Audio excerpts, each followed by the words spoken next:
morning, good afternoon, good evening, whatever time you're watching this. Welcome back to the 96th episode of the Since I Was Young podcast for all things Heart and Lothian from myself and Alan. We do hope you're all good and well. And why won't you be? This is the best time to actually be a Hearts fan for any decade since the club has been alive. Obviously, it's going to be a bit of a mix and match in terms of topics for this week's episode. Obviously, it's not been the greatest for the Heart of Midweek throughout this last few months as well. As we've said quite a few times since we started the new season, it has been a bit of a roller coaster thus far, and we will continue to ride said roller coaster as we talk about our topics in today's episode. Obviously, we weren't here last week, so apologies for that. So we will be playing a bit of catch up. We're gonna mix and match the two old firms games.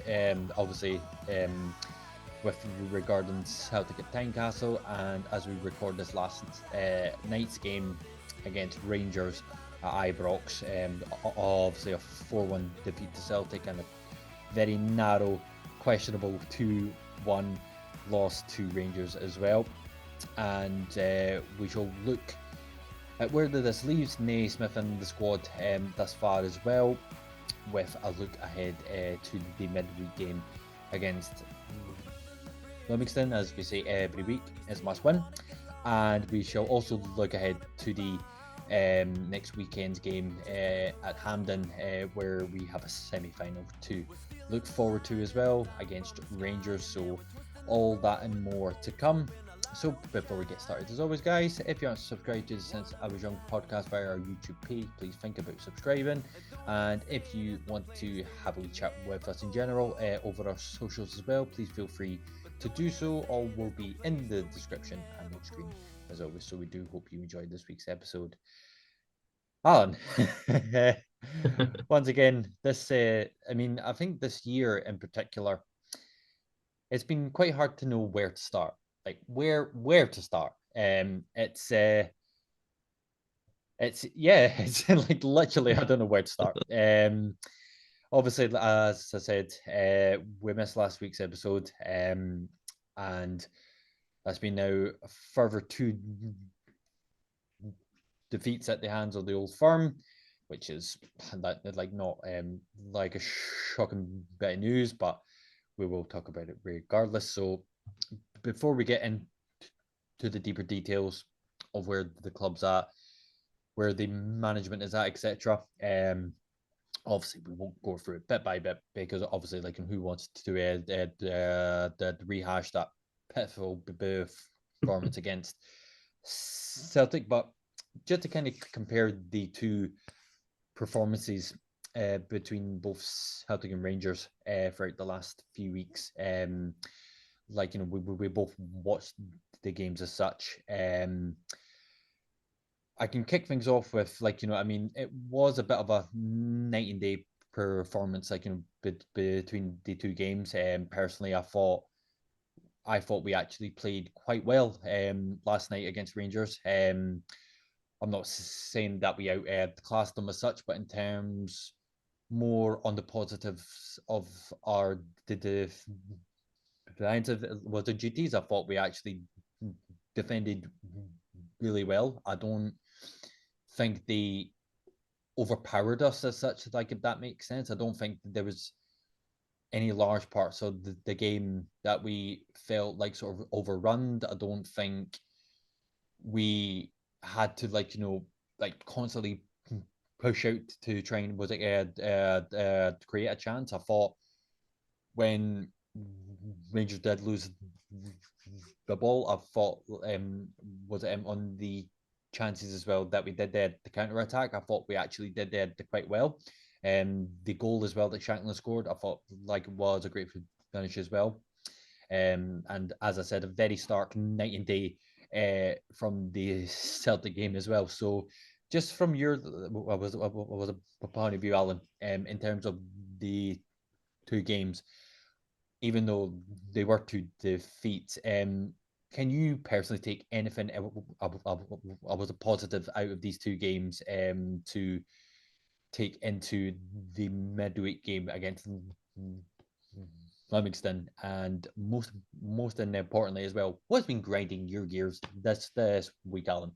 There's always a gear to grind somewhere with you, sir. Oh, absolutely. Um, yeah, I think like obviously, like you say, we didn't do an episode last week, just for timing reasons. And Sorry, we have a oh, special guest oh. here. There we go. Yes, please carry on. Go on. That might be the most exciting thing that's happened to a Hearts fan in the last week. Absolutely. It's like I said, I've lost my train of thought now. I'm sorry. That's all right. It's maybe not a bad thing to be fair. No. Um, nah, the like I'll take it back to the Celtic game to start with. Like we were so just void of everything, and you know, obviously you don't expect to get much out of the Old Firm in general. Like it's I'm not saying it's impossible, but a lot of things have to line up for us to get something against either of them. And against Celtic, it was just so poor. Yeah, absolutely Just woeful. yeah, there was just nothing. Like Naismith got tactical decisions utterly wrong. Um, you know, the players that he put into the team just didn't work. I said it at the time that Celtic for years and years and years, as long as I can remember, have played three in midfield and they've dominated that area of the pitch against most teams in this league, if not all of them. And then Naismith decides to play two against that, and it's just we were overrun constantly in every area of the pitch against Celtic. And obviously, with it being at home as well, you kind of hope that you see something, but we just didn't. The fact that fans were leaving with half an hour to go kind of tells you everything about that game.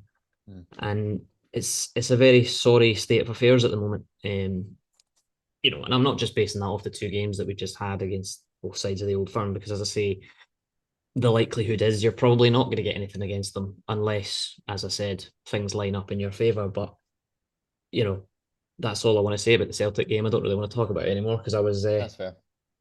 I was nursing a hangover that weekend, and it lasted into the midweek, which is one of the reasons we didn't do an episode. That's fair um, news. yeah, so I didn't have the greatest of times with that, but yeah, so the result and the performance against Celtic didn't help my already quite low mood. Um, then there was always like after that game, it's like right, okay, no big deal. We've got Rangers at Ibrox next. You know, Rangers have obviously sacked Michael Beale in the last few weeks and brought in Philippe Clement. So there was always going to be that kind of bouncing factor. And I thought, oh, bloody typical. They've sacked Beale before they play us twice. Mm. I would have quite liked to have faced a Michael Beale Rangers. But yeah, they like you said, I don't think Rangers were particularly brilliant. I think Naismith, in total contrast to the game against Celtic, I think he got his selection and his system right. He Mm. switched to a back three, um, just based off of who we've got fit at the moment. I think that's the best thing we can do with the players we've got available. So yeah, no, he got his selections right. It was clear that we had a game plan. It was clear that we knew what we were doing, and the players knew what they were doing. And yeah, I was impressed. I was more impressed than I had expected to be. It was a pleasant surprise that first 45, Mm. to see us play how we played, and obviously, as you said, the Shanklin goal. That's 2 goals in 2 games now for him. Hopefully, it's signs of confidence coming back to him, which is massively, massively needed. Um, but yeah, the Shanklin goal was really solid. I loved the Cochrane cross. It was just a quality cross into an area. It's a really good header as well, Mm. from Shanklin, and it was one of those things like I saw the goal go in and I thought, right, this is a brilliant start, but is it too early? Have we scored this too early? Like, what are we going to do now? Mm. But for certainly that first 45, I thought we deserved it. I thought we deserved it for most of the game, to be honest. But yeah, it's as I say, it was a good 45, certainly much better than the 90 against Celtic that came before it. Hmm. I mean, just to kind of go back to what you were saying, like in terms of the fitness of the squad, yeah, like it did look very kind of the defensive like sort of lineup, but in terms of most players that were on the park throughout the whole game, I didn't exactly think that there was anybody that I thought, oh, they've not been at it today. Like, I thought, just in terms like as a standouts, like, as you actually mentioned, Shankland as well. He like his goal was fantastic. Like he held up the ball very well, like in all parts of the pitch as well. To have I mean, I think a particular standout would have probably been Vargas. I thought he was tearing it up like sort of down that left hand side, like very much to the game plan.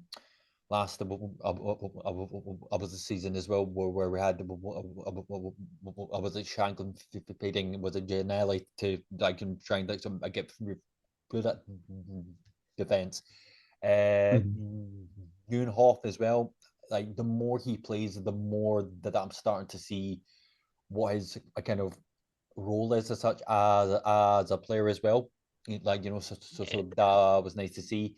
Uh, for Benny as well, I think that was one of the better performances I've seen since he came back as well. So that was great to see. Rolls especially, like again, he's been under a bit of scrutiny as well, like for the last 2 months, but I thought he did well. So in that regards as well, obviously we will talk about it like a bit more, but it's just to kind of highlight it as well because I don't think as Hearts fans we can have any complaints as well, but we'll talk about like a particular incident. So the first penalty that they had the stroke of half time, it was a like it was an absolute was it stone wall at like a penalty. Like I don't know what Civic was trying to actually do, like but like you just caught him and there was no the complaints. The only issue that I have with the penalty itself is that the referee overran the extra time by 40 seconds. So Mhm. which was mentioned as well by Laurie and Jimmy as well. So like I don't know where the referee I got that like sort of extra time on, but like like it is what it is. But he missed the penalty, so like I didn't have any complaints as well.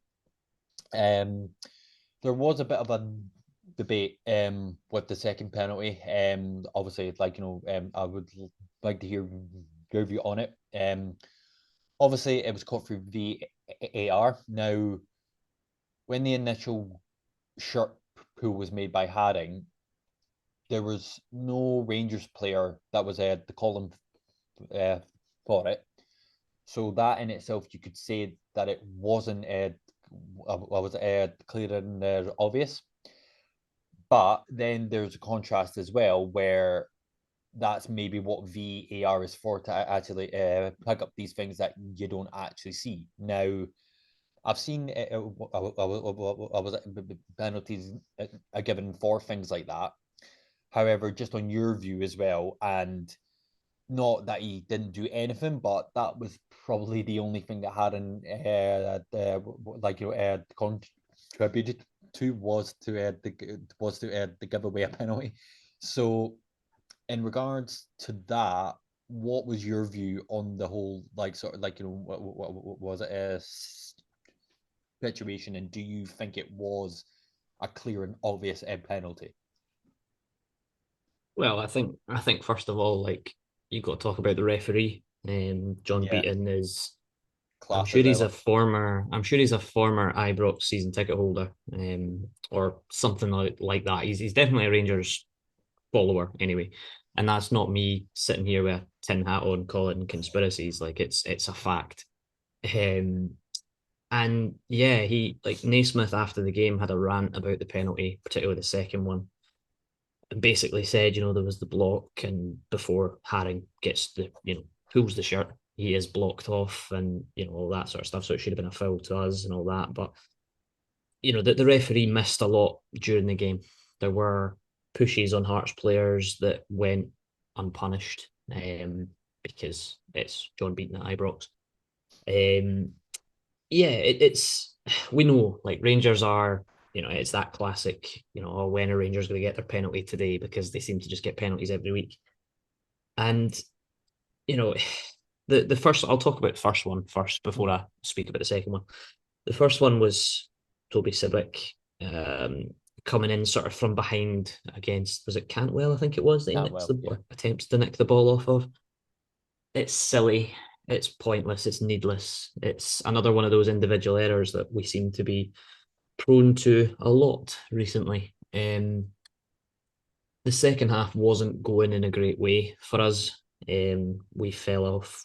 Naismith changed the system. We went a bit more defensive and tried to sit in and soak up pressure, because we knew that Rangers would have a period of pressure against us. And I don't blame Naismith for that, but I think the way it was done and the way that it happened and the way that it worked, well, I mean, it didn't work, obviously, evidently, but there's lots of things in my head about that I'll probably get to after. But to skip ahead to the penalty for Haring that Haring gives away, it's so stupid. You could.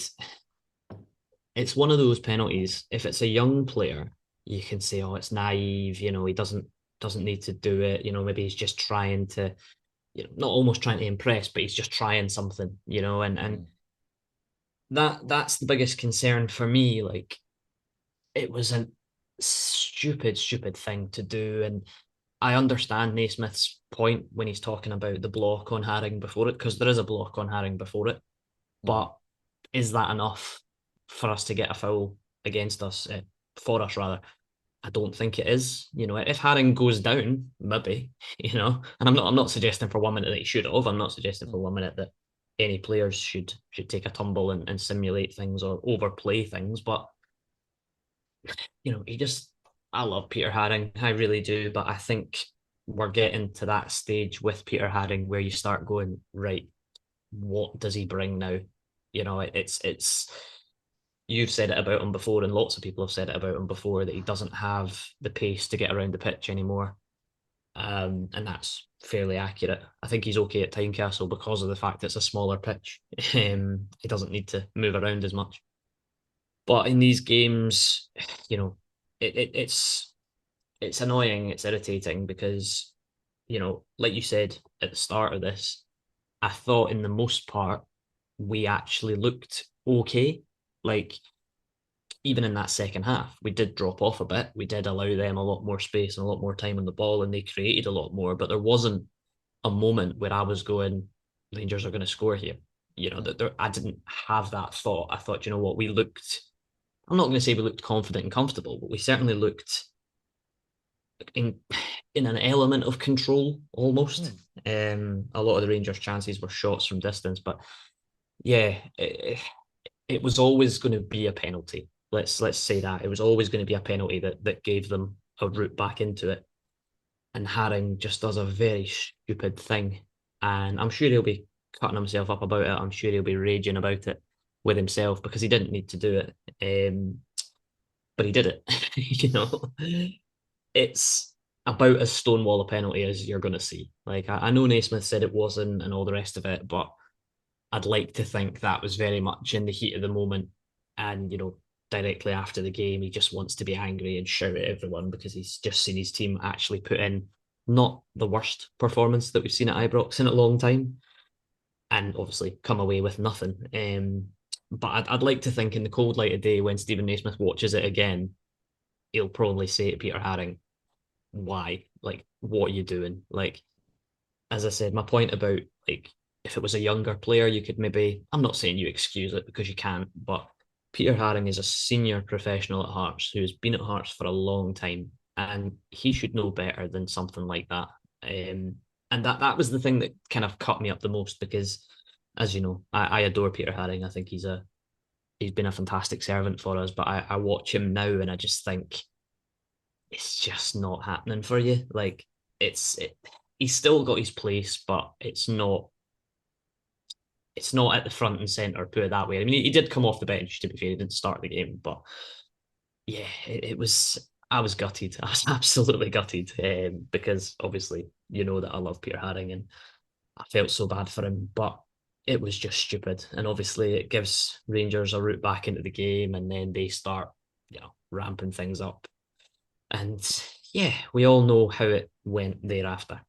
Yeah, no, man, exactly. I mean, that was more of a typical Hearts, like sort of the reaction, like especially at either of the Old Firm grounds where, you know, if we're in an element of the control and we could potentially take something out of the actual game, and then what happens with last night as well, we just completely just lost sort of the composure, lost focus, and then the goal goes in a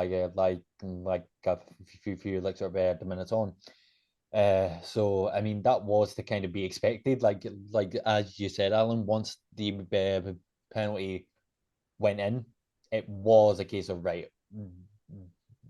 This is probably going to only end it one way, which it did, which was a bit of a shame because, much like you said as well, when we were talking about this, before we came on for the Rangers game, I don't actually blame Naismith. Like it's very easy to sort of land the blame and the decisions at the manager's feet. However, I think with the players that he had at his disposal, I thought we did not bad. Considering it as well, we had to reshuffle the defense as well. When Fire came off after half an hour, we had to put Yeah. Kingsley on. Uh, the subs, I mean, you could argue that they made an impact or not, but I don't think it particularly did. But in that same sense, Alan, I mean, this could be a very was a loaded question, of course, because there's so many ifs and buts and facts to back up or not back up. But obviously we'll sort of talk about it a wee bit. Um, I believe I'm right in saying that's now 7 defeats out of 11. If I'm right about that. Now I think so. we're sitting seventh in the league right now. Now, there's only so many times that you can say it's still early in the season, but we're kind of getting into the realms of the league is starting to take shape now. It's starting to see who's potentially going to be like your um your relegation zone, your middle of the table, your European spots, and then you've got a Celtic as well. So in that regard, I know we did a like a season review not too long ago, but is it going to be time up for Naismith soon if we don't get some sort of result for the Livingston game and potentially the semi-final as well, or are you still convinced that he has the safest job in world football still? Think it's getting that way. I think without going over old ground and things I've said before, like we spoke there about the Rangers game and the positives that you can take from it, and there were positives to take from Yeah. it. There have been games this season where there've not been a single positive to take. Celtic last week, to name just one. Um, I don't blame Naismith for the Rangers defeat. I don't entirely blame him for it. I think, as you said, he's working with what he's got. He's obviously got a squad that has key players out with injury, which again doesn't help him. Yeah, it's again, it's my favorite word. It's frustration again. it's a manager's plan being let down by senior pros not doing their jobs. Ultimately, that's what's cost us again. Like you mentioned it briefly, the Hibs collapse, and I hate calling it that, especially Mm. against them, but that's what it was. We had the same at Ibrox. We were in a position where we could have taken a massive win. Like I'd said it weeks ago that Naismith needs that statement win. He needs that win to get people to go, right, this is the jump off point. This is how we go now. And he's not had it. He's not had it. He's not getting it. He could have had it against Hibs if we hadn't thrown it away. Could have had it against Rangers if we hadn't thrown it away. But you know, I look at Stephen Naismith and I wonder what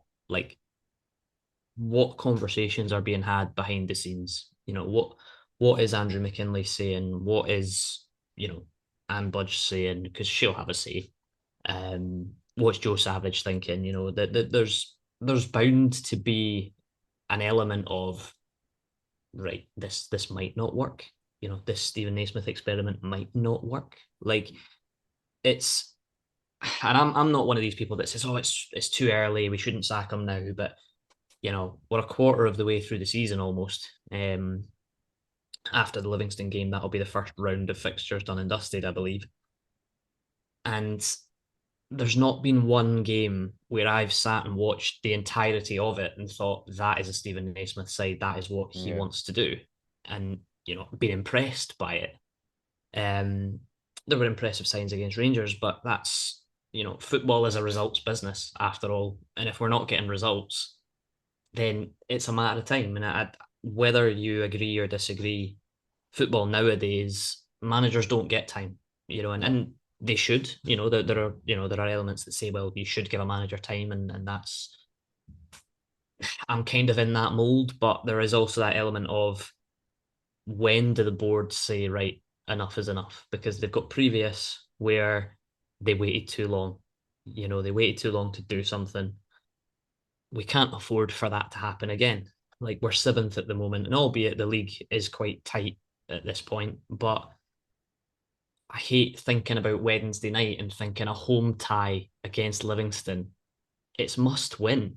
Like, and we should win. Like, we should win. But to say it's not a guaranteed 3 points, No. I don't like feeling like that, but that's how I feel right now.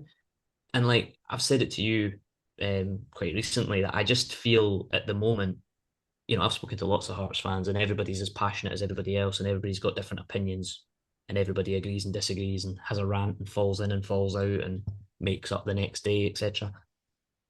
I feel disconnected right now. I'm not going to say I feel nothing, because I do, because it's my football club and you all want them to be successful and you want things to work. But I just feel at the moment that there's no enjoyment in watching us right now. There's no like buzz around watching us. And I think, going back to the Celtic game, fans leaving with half an hour to play, fans not going to Ibrox because they didn't want to watch that. I've seen plenty of fans that are, not going to the semi final because they don't want to go and watch it. It's concerning, and I hope that your diehard fans continue to go, because the players on the pitch need that support. But Naismith needs it too, and I know people out there don't particularly like him, didn't think he should have got the job in the first place, and I get that. But the fact is, he's the manager right now. If he fails, the team fails, and we fall further down the table, and that is an incredibly depressing thought. Mm. Hearts have always been that team, though. It's the 2 steps forward, 1 step back mentality. And as I say, if I was a fly on the wall in boardroom level, I'd be thinking, right, what conversations are being had? Mm. Because they surely have to see the fan discontent. They have to be aware of it, because it's becoming more and more vocal as the weeks go on. And you just think, how long does Naismith have? Yeah. That's the biggest thing for me. I hope he's got longer, because I like him, but liking a manager and being realistic and going, right, is this working? It's two Yeah. different things.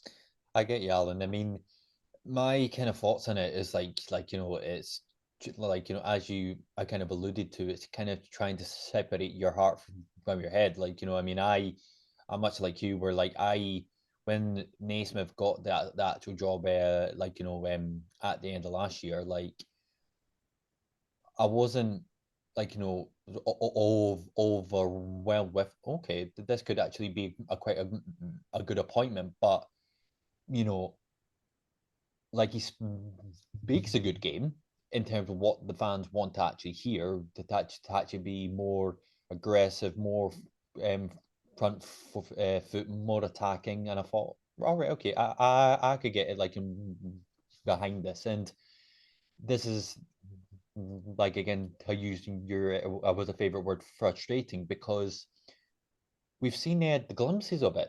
We've seen glimpses of a forward front, like like attacking Hearts side.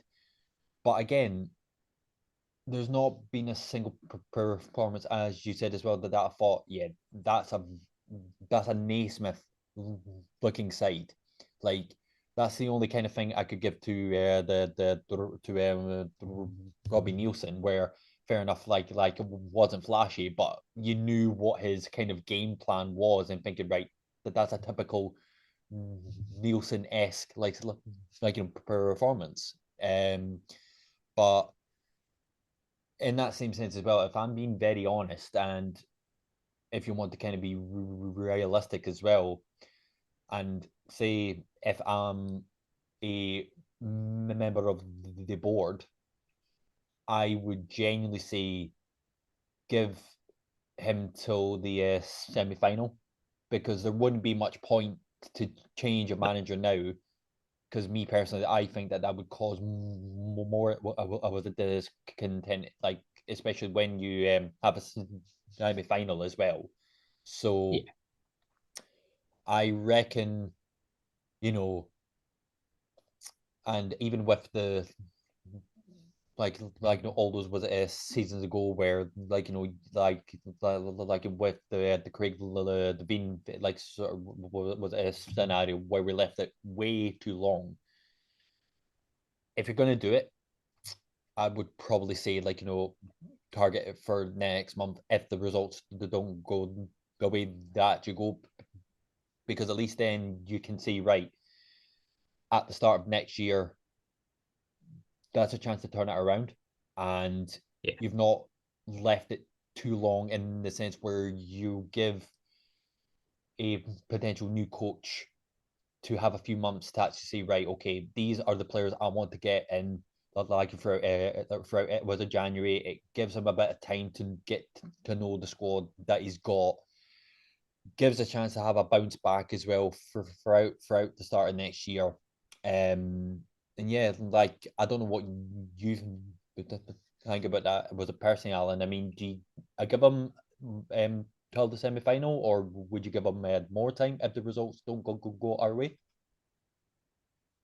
I think the semi-final is reasonable. I Mm. think I think it makes sense. I think like I kind of compare things at Hearts just now to Aberdeen to an extent. I think they're even worse than us, if that was possible. But they're not going to sack Barry Robson until after their European campaign is done. That's my opinion, because he got them into Europe last year with that appointment. That's why they got into Europe, because he led them there. So they're not going to sack him before they're out of their group, which they will be, having lost to Pauk the other week, in somewhat controversial circumstances. But I think with Hearts, it's very similar. I think, they're going to look at Stephen Naismith and go, right, you know, you've got us to a cup semi final. Probably, well, not probably, definitely against the strongest team that's still in it, Rangers. If we go to Hampden and get a win, that's amazing. But then you'll have your fans that go, oh, it's just kicking the can further down the road, like what Hibs did with Lee Johnson. This was a manager who was under pressure every week, it felt like, but he would always pull out a result when pressure was on him the most that would give him another week in the job. Do we want to end up like that?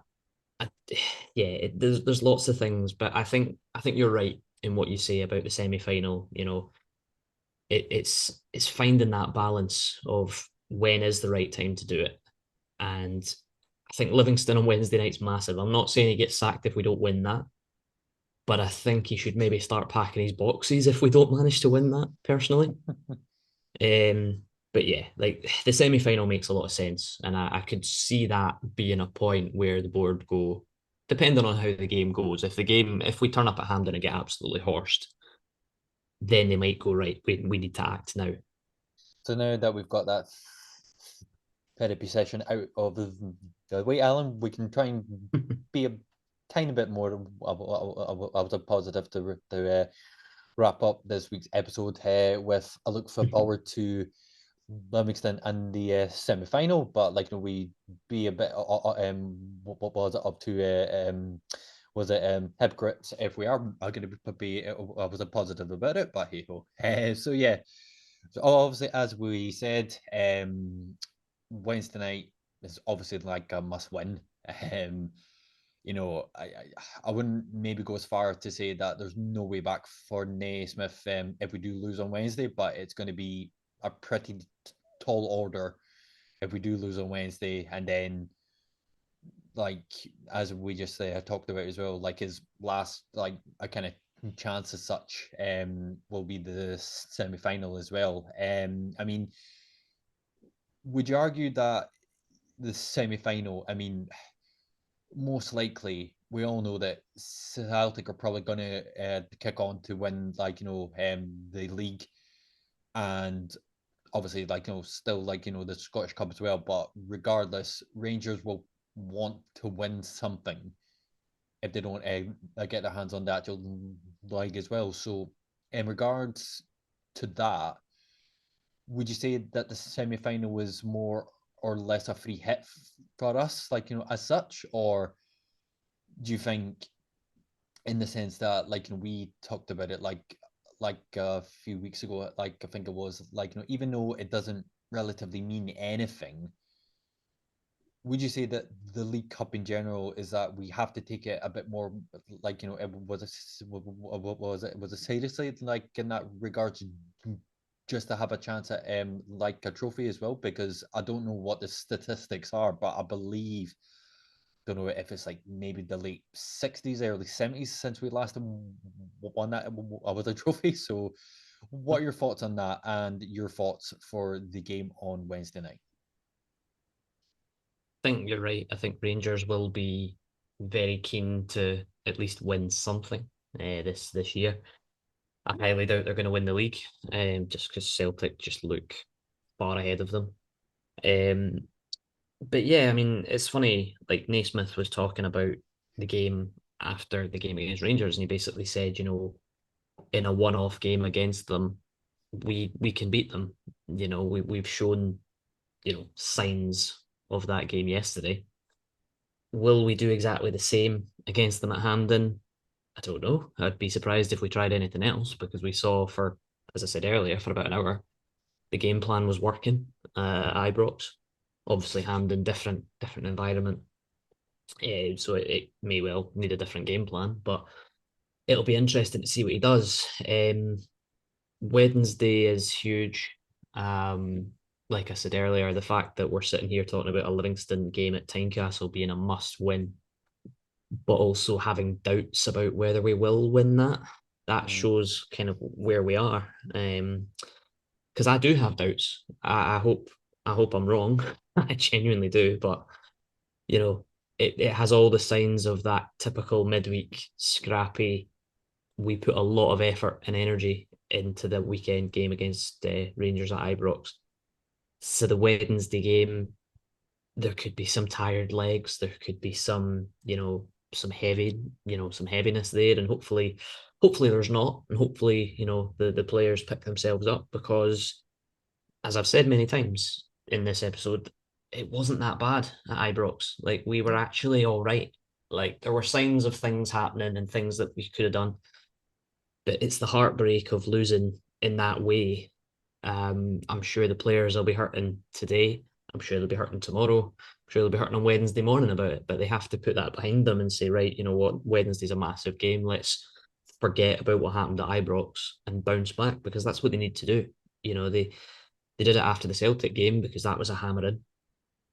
They went away. They came back against Rangers. Obviously, different game plan, but it worked. So yeah, it's it's a massive game. It's a huge game, and I hope that Tynecastle. I don't think it's sold out yet. Which obviously midweek is a bit of an issue, but midweek games don't normally. But yeah, like I said earlier, the fan sort of apathy and the fact that fans are just getting a bit, I'm not saying fed up, but I think there's that element of fan base that are going, why would I want to go on a Wednesday night and watch Hearts potentially struggle to win against Livingston at home? Mm, Does yeah. anybody want to do that with their evening?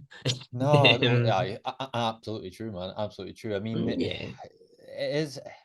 You're right. Like, I've never, like, as you like sort of said earlier on, like, there is that element of discontent as well, because, like, for all as much as we as fans voice how we feel, voice on what we're actually saying as well, there just doesn't seem to be an element of nobody knows what's going on. Like, even like there doesn't, like, going back to Naismith, like there doesn't seem to be a direct right.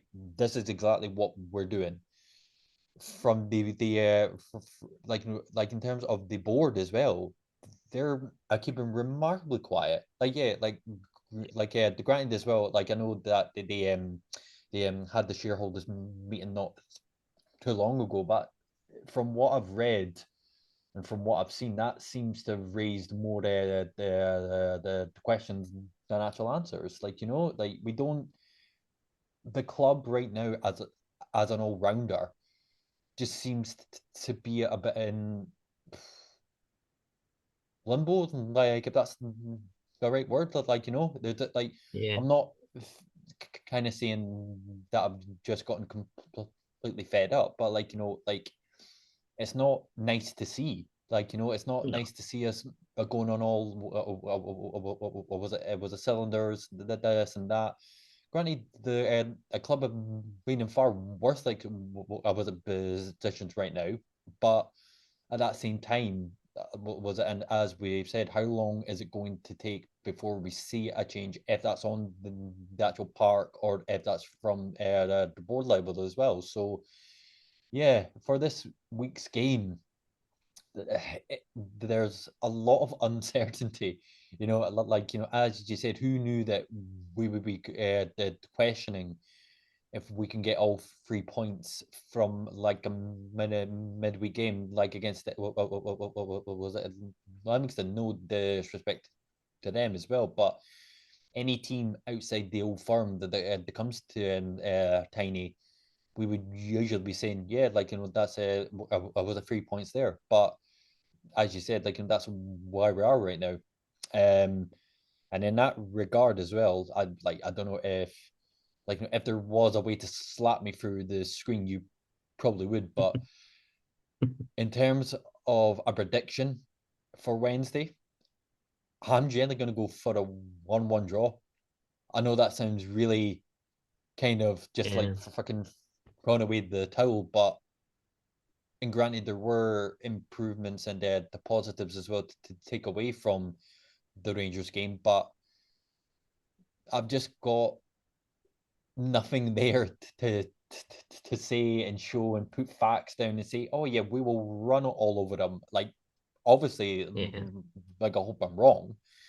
yeah, But, like, I mean, in regards to the Rangers game, I've got a bit of a different opinion about that. That could go either way. Like, we could yeah, either come away with a very scrappy win, or we'll get absolutely annihilated.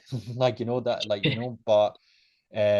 but yeah, I think for regarding the midweek game, I wouldn't be awfully surprised if we came away with a draw. Like, if it's a 1-1, 0-0, I don't know, but, like, there's something in me that's just, it's gonna turn uglier before it gets better.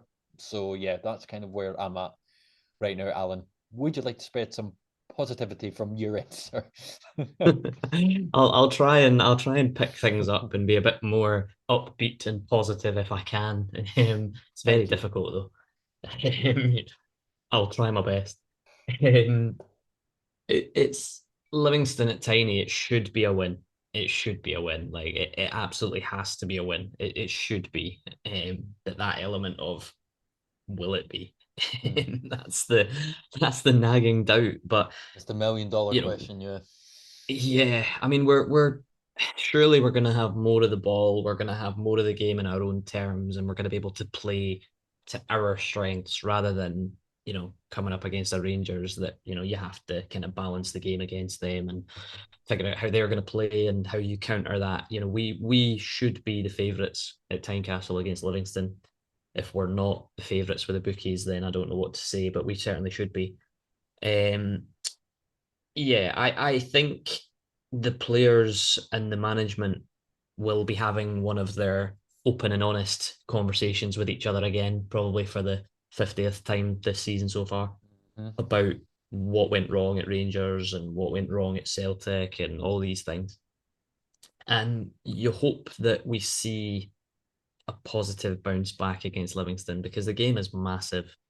Um, you know, we've seen signs of a Naismith Hearts, but just not often enough. I think it's a typical game at Tiny where things are not great at the moment. There's a lot of unrest. There will be Hearts fans that if Hearts haven't scored a goal in the first 10 minutes, there will be fans that'll be shouting and screaming for Naismith to go, and the toxicity within the stands could grow if it doesn't go our way early doors, which will put added pressure on the players as well. But all that being said, I feel like we'll get a win um, because I feel like we're in that period of Stephen Naismith and Hearts players responding to pressure when they need to the most. As I said before, the game against Celtic was a disaster. The game against Rangers was much better because they needed it to be better. Mhm. Yes, we lost, but it was better than Celtic. And you hope now we can say, right, we know how big this Livingston game is. We need to get a win. Like it needs to happen. If it doesn't, I don't know where we go. But well, I do. We probably stay Mhm. seventh in the table, or maybe even go lower than that. I don't quite know. But we just need to get a result. And but then there's the element, the other side of it, where it's a positive result is not going to be enough to satisfy fans.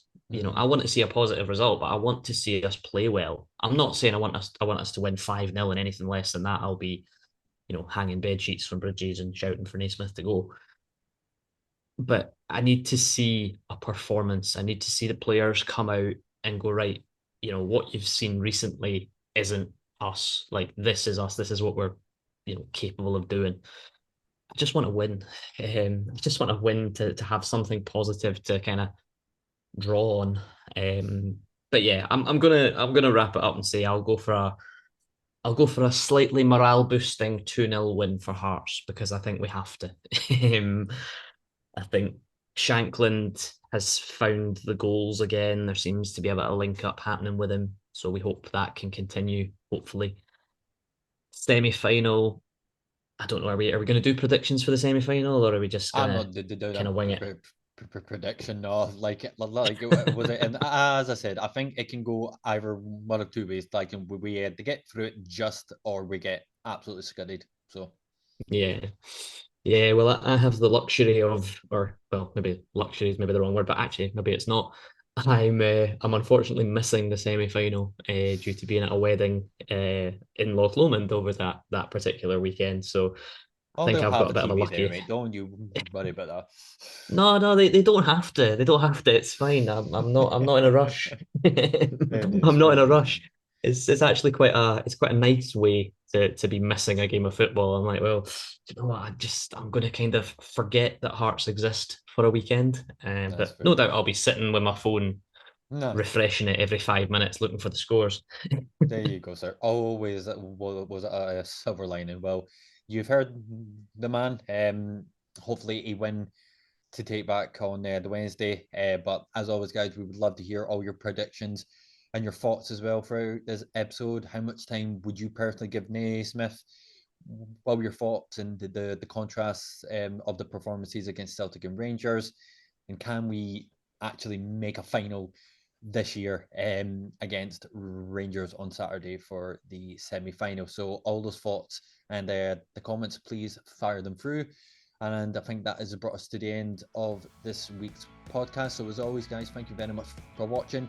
And if you want to get in contact with us via our socials, please feel free to do so. As always, all links will be in the description.